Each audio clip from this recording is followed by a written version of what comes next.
رابطہ مدارس اسلامیہ ضلع ناندیڑ کی جانب سے دینی مدارس کے ذمہ داران و اساتذہ کے لیے 5 روزہ تربیتی کیمپ کا اہتمام کیا جا رہا ہے۔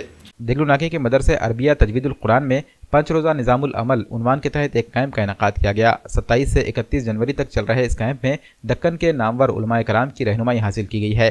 تربیتی کیمپ کے پہلے روز مفتی عبد المغنی مظاہری نے رہنمائی کی، دوسرے روز مفتی خالد شاکر قاسمی، تیسرے روز مولانا سعد عبداللہ ندوی اور چوتھے روز مفتی وقایت اللہ قاسمی نے بیان اور رہنمائی کی۔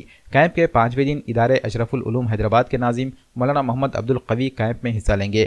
بعد نماز عشاء مولانا کا خطاب عام مسجد انوار المساجد میں رکھا گیا ہے۔ رابطہ مدارس اسلامیہ ضلع ناندیڑ کے ذمہ داران نے مسلمانوں سے اپیل کی ہے کہ مولانا کے بیان سے استفادہ کریں۔ اور ابھی جو تربیتی نظام چل رہا ہے یہ وقت کی بہت ہی اہم ترین ضرورت ہے، جس کو الحمدللہ یہ رابطے کے ذمہ داروں نے محسوس کیا اور اپنے بڑے بزرگوں کی مشورے سے، ان کی سرپرستی سے یہ نظام چلتا ہے۔ سب سے پہلے جب یہ قائم کیا رابطہ مدارس کا قیام عمل میں آیا تھا تو اس وقت ہمارے علاقے مرہٹ والا کی مشہور معروف شخصیت جو آج اس دنیا میں نہیں ہے، حضرت مولانا الحاج معین الدین صاحب قاسمی نور اللہ مرقدہ، یہ بھی ان سے یہ ہمارے سرپرست تھے۔ حضرت مولانا مظہر اللہ صاحب قاسمی یہ بھی ہمارے سرپرست ہیں۔ تو بہرحال یہ بڑے بزرگوں کے مشورے سے اور ان کی رائے سے یہ رابطہ مدارس کا قیام عمل میں آیا۔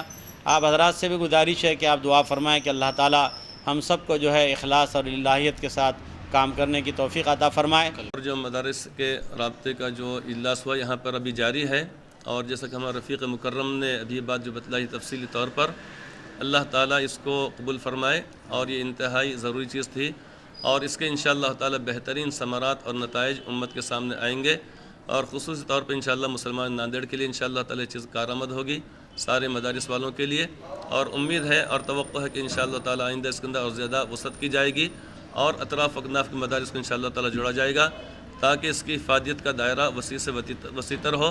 اللہ تبارک و تعالیٰ اس کو قبول فرمائے، آمین ثم آمین۔ ٹھیک ہے نا؟